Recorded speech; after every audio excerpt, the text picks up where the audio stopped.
Vamos a comenzar a grabar. Estamos en el capítulo 4, Perek Dalet, capítulo 4, Mishnah 5. Vamos a estudiar esta Mishnah.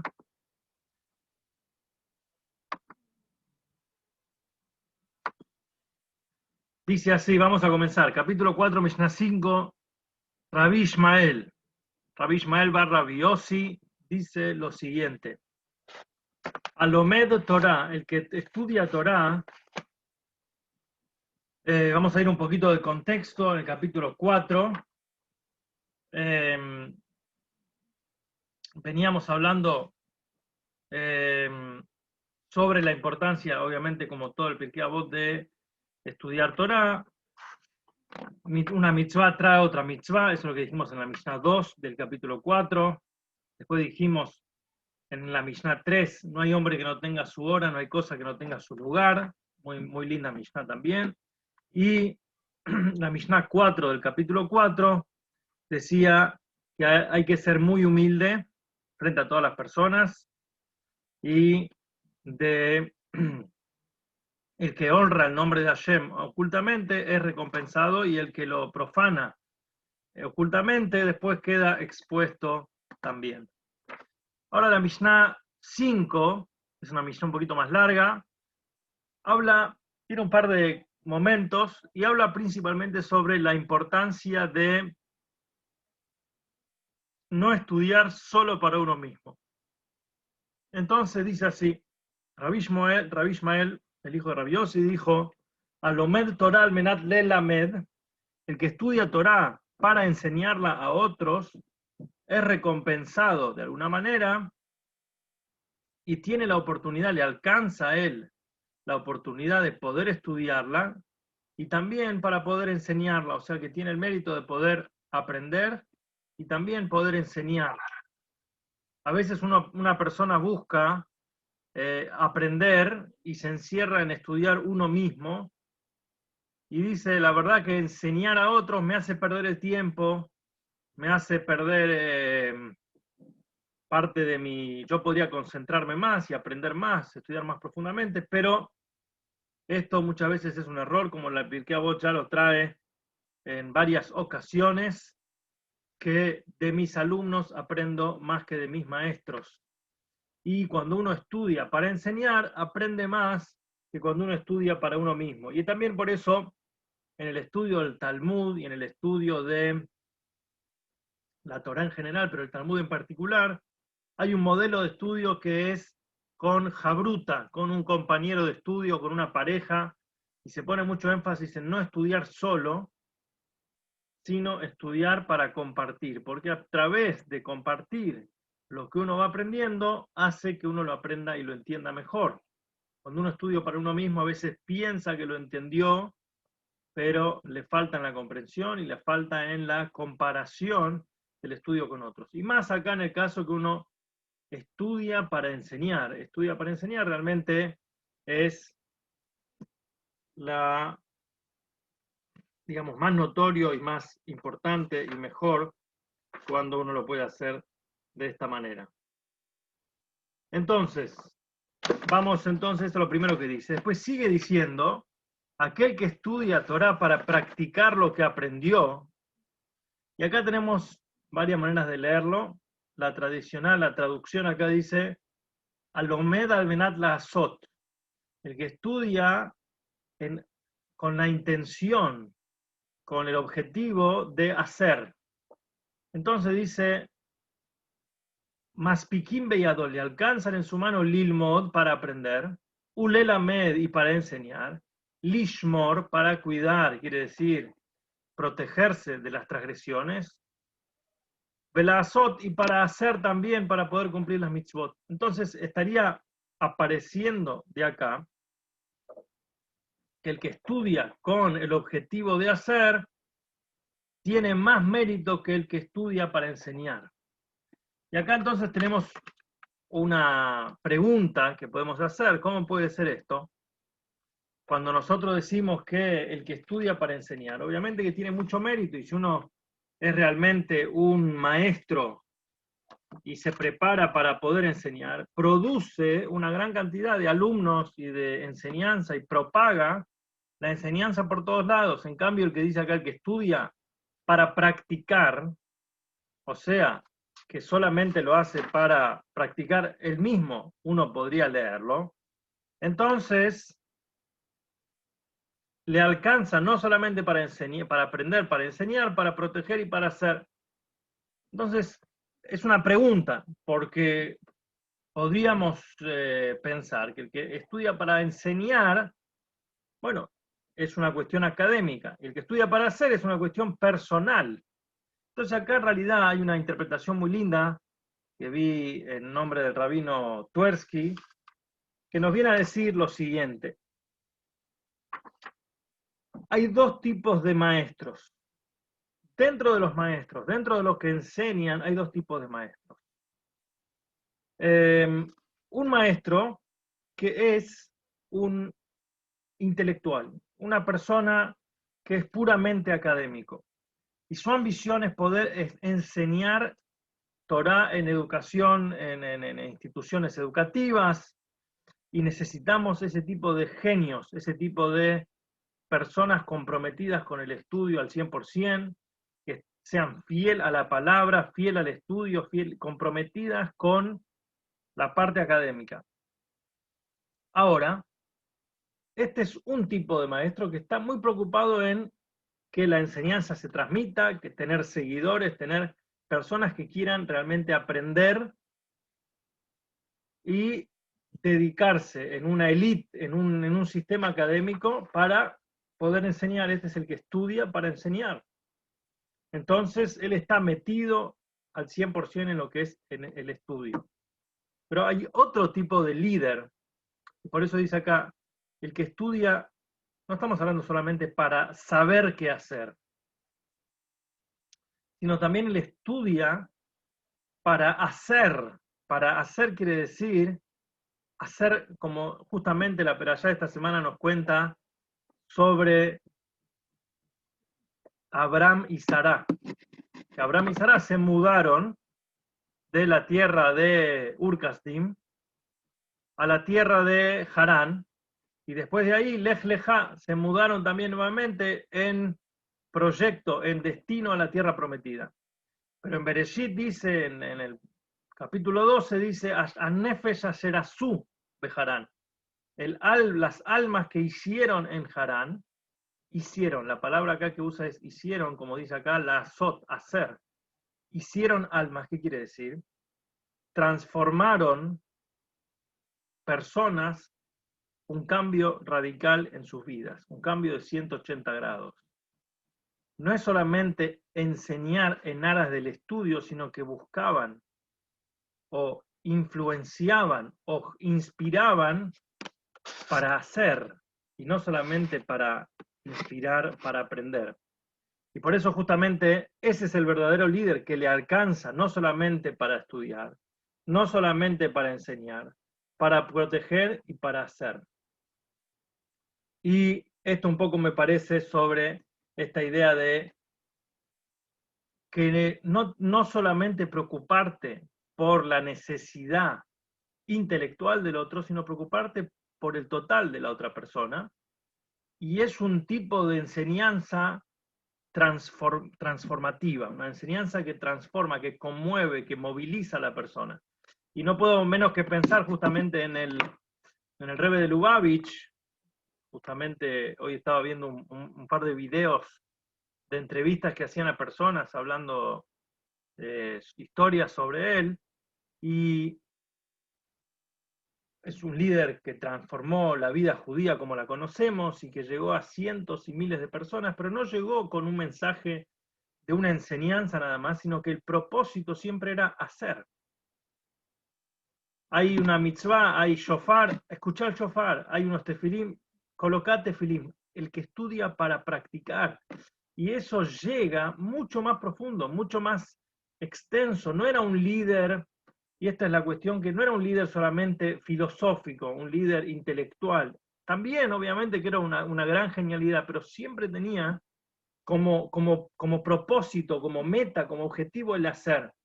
Y como el rabino Sachs, el rabino principal de quien fue Rabba Rashi de Gran Bretaña, que ahora tenga refuah shlema, en una entrevista él le dice, esa conjugación de los dos grandes características. Por un lado era un líder inspiracional que tenía como propósito y fomentaba una esperanza en la llegada del Mashiach y un ideal, pero era pragmático.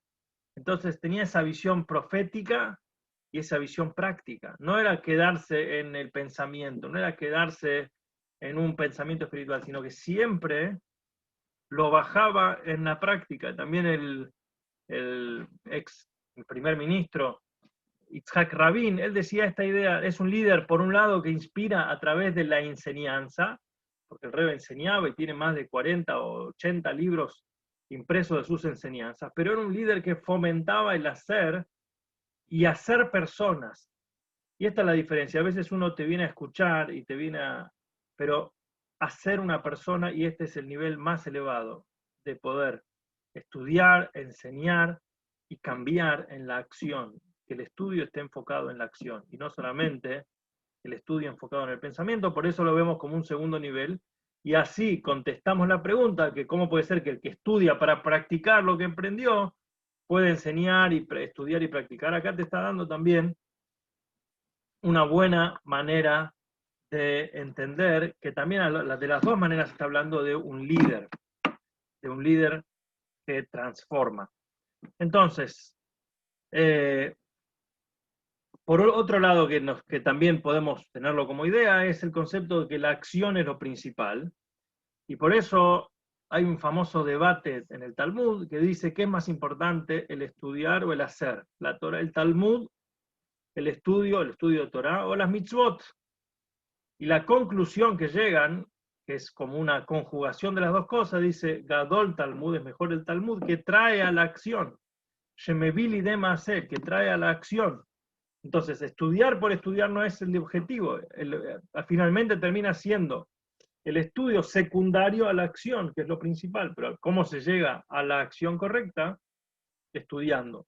Y por eso también en términos prácticos, si hay una mitzvah y vos tenés la opción, el horario, el tiempo para estudiar, y frente a ese tiempo de estudiar se presenta una mitzvah que no hay otra persona que la pueda hacer por vos, hay que abandonar el estudio y abocarse en la mitzvah. La mitzvah, la acción tiene prioridad sobre el estudio. Y por eso la Torah no puede quedar, la enseñanza no puede quedar solamente en la enseñanza, sino que lo principal es su cumplimiento, su práctica. Bueno, este es un punto. Hay personas que, otra de las cosas, hay personas que en el estudio de la Torah buscan solamente la delicia, el placer intelectual que tiene la Torah.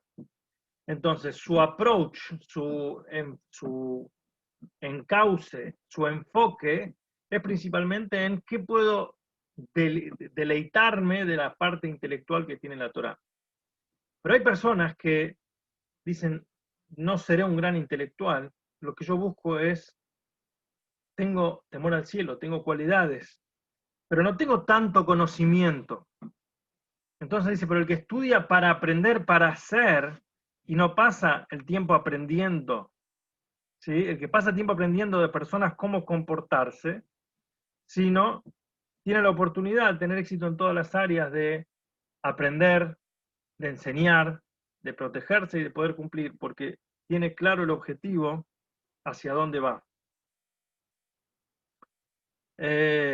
Bueno, vamos a ir a la segunda parte de la Mishnah, que tiene que ver con la primera parte, pero de otro enfoque. Rabbi Tzadok, ¿sí? Rabbi Ishmael,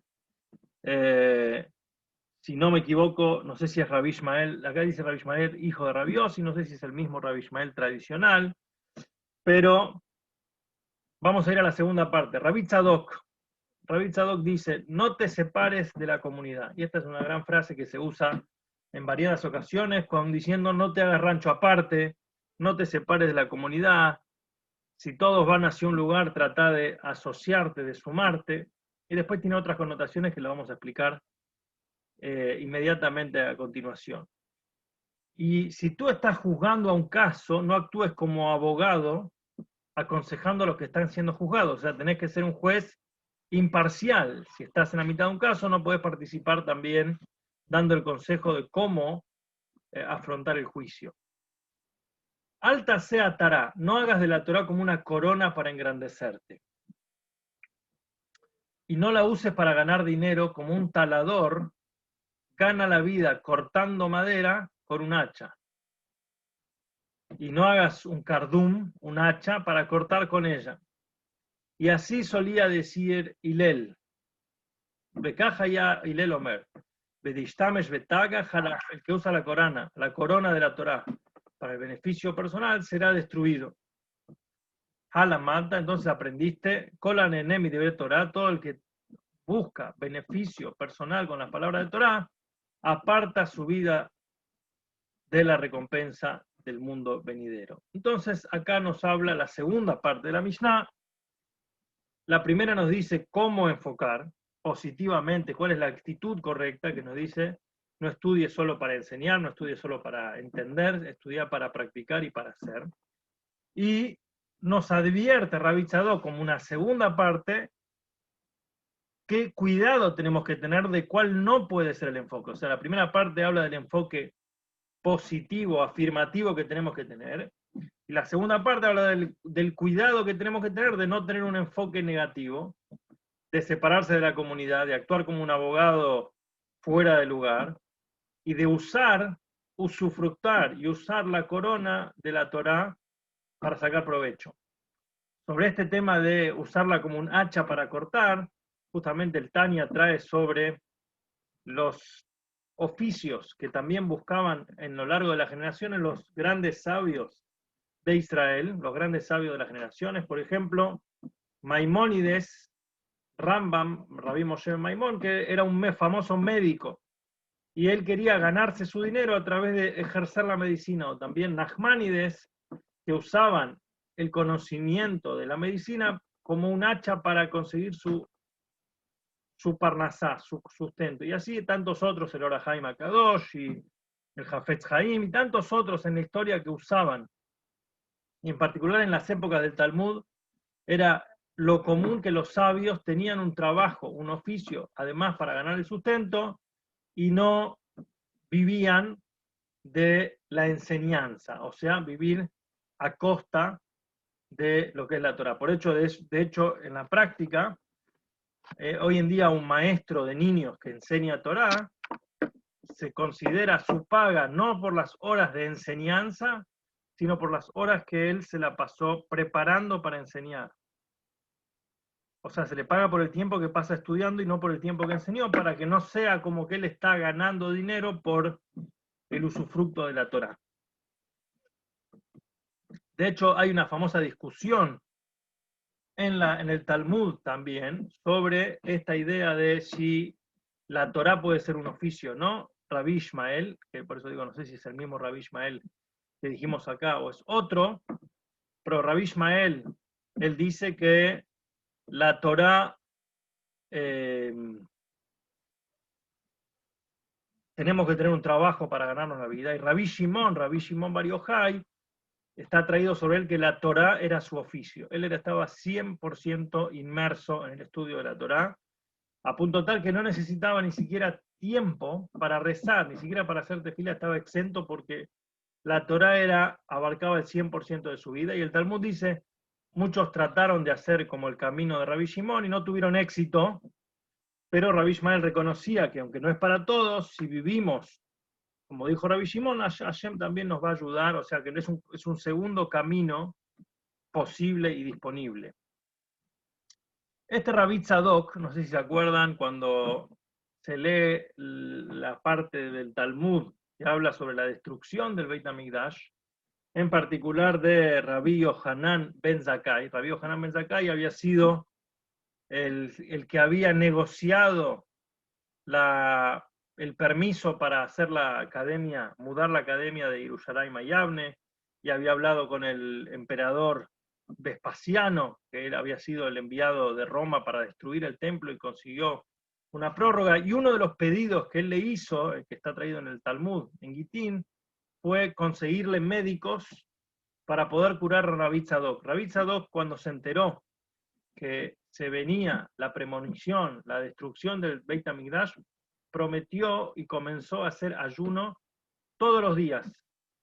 Y él ayunó durante 40 años, ininterrumpidos, 40 años. O sea, ayunaba todo el día y recién a la noche ingería una pequeña cantidad de comida. Pero dicen que era tan flaco, llegó a ser tan flaco a causa de los ayunos que él se infligía para proteger y sostener al pueblo judío, que cuando él tragaba, lo único que podía comer después era leche de higo. Y cuando él chupaba el higo, se podía ver el material pasando por su garganta, que estaba transparente, traslúcida. Tan flaco había quedado. Y de hecho había una persona que se rió de la flaqueza de Rabí Tzadok y dijo, así como lo ves, él es el que sostiene todo el país de la destrucción. O sea, gracias, en mérito a Rabí Tzadok, no se destruye el Beit HaMikdash. Y de hecho Rabí Yohanan dijo sobre él, si de haber habido un tzadik más como Rabí Tzadok, el Beit HaMikdash no se hubiera destruido. Y de hecho, uno de los pedidos que él pidió, Rabí Yohanan, fue conseguir el mejor médico, el médico del Imperio Romano, para curar a Rabí Tzadok. Y de hecho él tenía su propia yeshiva y participaba también, por eso es un poco de historia sobre Rabí Tzadok. Acá está hablando Rabí Tzadok de no usar la Torah como corona, no usar la Torah para engrandecerse, para mofarse. Y este es el cuidado que uno tiene que tener de aprovechar la Torah, que no tenga restos, que no tenga resabios de ego, de egoísmo o de conveniencia, porque se puede transformar realmente en algo negativo. Si uno solamente se engrandece y dice, yo quiero estudiar la Torah, pero para mi beneficio, para ser llamado rabino, para ser llamado maestro, entonces termina saliendo la situación con resultados negativos, porque él es arrogante y él busca y persigue el honor, etc. Entonces la Torah nos dice estudiar la Torah lishma, en aras de la Torah en sí misma, y por eso dice que estudia Torah de noche. Este es el concepto de estudiar Torah para, sin que nadie le llame la atención, o no para ganar respeto, ni mérito, ni honores. Y de hecho hay que empezar a estudiar Torah incluso que te genera. O sea, esto no tiene que debilitarnos en decir, bueno, no soy 100% perfecto, entonces no voy a empezar a estudiar Torah, sino que al revés. Como dijimos siempre, el Pirkei Avot viene para un estado mejorado, para un nivel superior en el concepto de estudiar Torah. Entonces, el ideal del estudio de la Torah es para no tener ningún beneficio ni ninguna mandarse la parte. Hay un... ¿sí? Entonces, otro de los puntos, por eso de lo que decimos también es que esto que ayuda el concepto de estudiar Torah y particularmente estudiar la mística de la Torah, el Hasidut, porque un poquito siempre te trae esa humildad para que la Torah no se convierta en algo nocivo, en algo orientado a uno mismo. Algo interesante que podemos encontrar también en esto, en el concepto de no usar la corona de la Torah para sí mismo.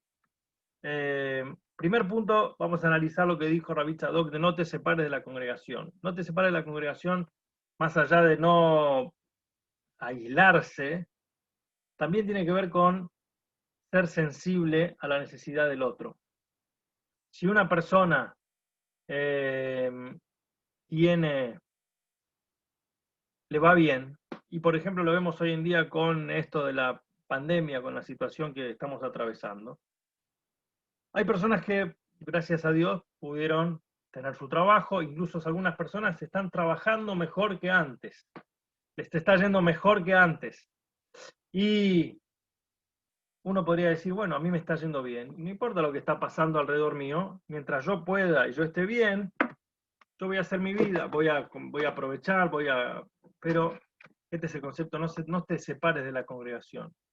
Si todos están, si todos están pasando una situación difícil, entonces justamente yo tengo que estar comprometido, ayudar en lo que puedo, participar y no aislarme, porque nunca sabes cuándo vas a necesitar y nunca sabes, justamente, tal vez para eso tuviste la suerte de haber sido elegido. Y un ejemplo que ya lo dimos alguna vez es Yosef, por ejemplo, cuando era la hambruna en Egipto, él participó también y se abstuvo de juntarse con la familia y tampoco hacía grandes fiestas, y ya lo vimos alguna vez el concepto este de ser ubicado en la situación en la cual uno se encuentra.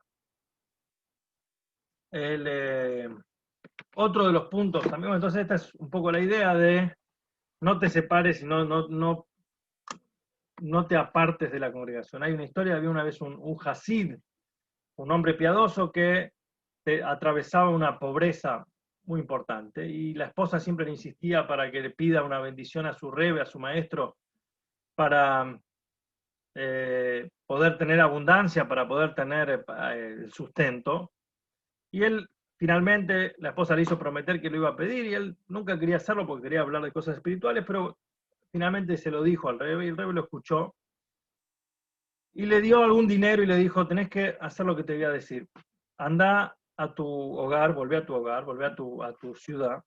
Con este dinero que yo te di, comprá comida, pero comprá comida deliciosa, anda a comprar premium, comida de la mejor calidad.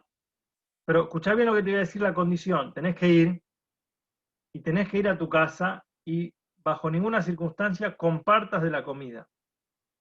No le puedes dar, solamente podés alimentarte vos con esa comida y cuando termines, volvé y te voy a decir cómo seguir.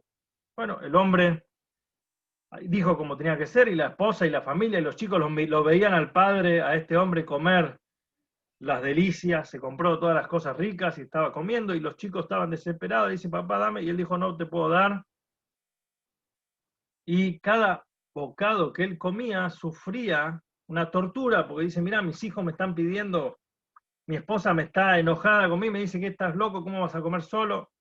Y él parece, en vez de disfrutar las delicias que había comprado, estaba sufriendo, porque dice, lo más que necesitaría es poder compartir, poder aliviar el hambre de la familia. Cuando volvió a lo del rebe, le dijo, fue una experiencia terrible, tener que comer y la angustia de no poder compartirlo. Entonces le dijo, mira, esto es una enseñanza que te quería dejar. Si Dios quiere, si te va mejor, y si tenés la bendición de poder comer y conseguir comida y salir de la pobreza, que siempre recuerdes que cómo podés disfrutar vos algo si otros tienen mucho menos que vos y otros están sufriendo. Así como lo sentiste con tu familia, que lo puedas sentir también si igualmente te va de otra manera. Y de hecho este Hasid tomó esta enseñanza y prosperó económicamente, pero nunca se olvidó y siempre que se acostumbró, se puso como costumbre que en su comida siempre la compartía con otras personas que lo necesitaban. Siempre llevaba un plato de comida más a una persona pobre o siempre la compartía en el centro comunitario donde comían las personas, los mendigos o los viajantes. Y de esa manera nos dice, no te apartes de la congregación, tenés que vivir con esta sensibilidad. Y vamos a uno de los últimos puntos que dijo esta Mishnah y que nos habla justamente de los estudiosos.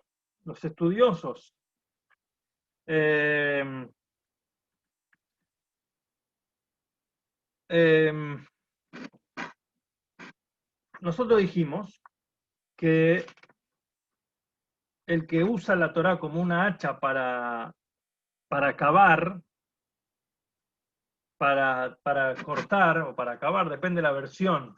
En esta versión dice cortar, pero en otra versión dice para acabar. Entonces, no tiene fruto y es negativo no usar la corona de la Torá. Entonces, más allá de que es importante que cada comunidad, y desde hace muchísimos años, el concepto de mantener personas para que puedan estudiar Torá, y mantener personas para, como dijimos también la semana pasada, sobre Zebulún y Isahar, que había una de las tribus que mantenía a la otra tribu para que puedan ser estudiosos de Torah. El concepto que dice acá, y es una enseñanza interesante, que no hagas un hacha para cavar un pozo. Entonces la pregunta que uno dice, ¿qué quiere decir esto? Un hacha es para cortar madera, no para cavar un pozo. Justamente lo que quiere decir es que una persona que es inapropiada para ser un maestro, para ser una persona que enseña o que vive y que no es competente para ser un maestro o un rabino, entonces esa persona es como usar un hacha para cavar, que es el objeto inapropiado para la tarea que tiene que hacerse. En ese caso no es apropiado y no es correcto. Pero si es un hacha para cortar o una pala para cavar, entonces en ese caso están calificados para las posiciones y no estaría desentonando con lo que tiene que hacer. Obviamente que hay que ser humilde y hay que ser consciente de esta tarea de la responsabilidad que conlleva ser un representante o ser un maestro y enseñar Torah y no usarlo para el beneficio personal, no usarlo con motivos egoístas, justamente. Pero bueno, este es un poco el punto.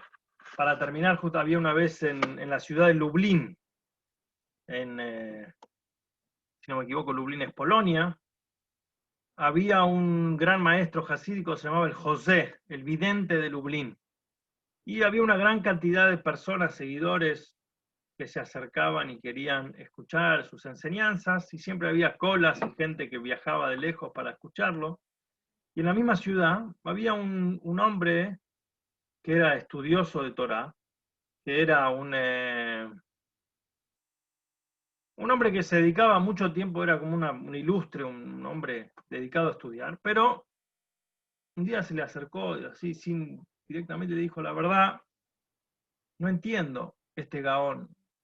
¿Por qué la gente viene a verte en multitudes de todos lados del país, mientras que yo soy un Talmid Jajam, soy un erudito más grande que vos? ¿Por qué nadie viene a verme a mí? Entonces, el José de Lublin, el vidente de Lublin, le dijo, la verdad, tenés razón. Y creo que no le estaba tomando el pelo, no le estaba mintiendo, le dice, me parece que tenés razón. Tengo la misma pregunta, ¿por qué la gente viene a verme a mí si yo no sé nada o no soy tan importante? ¿Y por qué no viene a verte a vos? ¿Y por qué la gente me pide a mí orientación? ¿Por qué la gente viene a mí a buscar este servicio y no se acercan a vos que estudias tanto? De todas maneras, el José, y este es un tiro por elevación o creo que se lo dijo con sinceridad, le dijo, probablemente lo que yo pienso es que la gente tal vez se siente atraído a venir a verme a mí, justamente porque yo tengo la misma pregunta, le dijo tímidamente el José del Bolín. Porque la pregunta que yo tengo es ¿por qué vienen a verme a mí?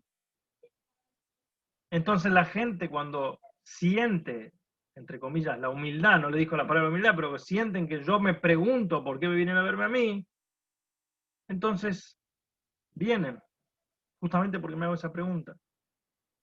Pero porque vos te preguntás por qué no vienen a verte a vos, entonces la gente no se la pregunta.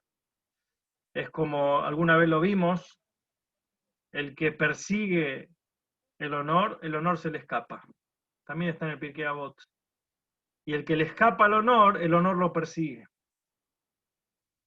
Así que hay personas que quieren siempre llamar la atención o ser el centro de la escena y sienten envidia cuando hay otro que tiene atracción o tiene gente que lo sigue.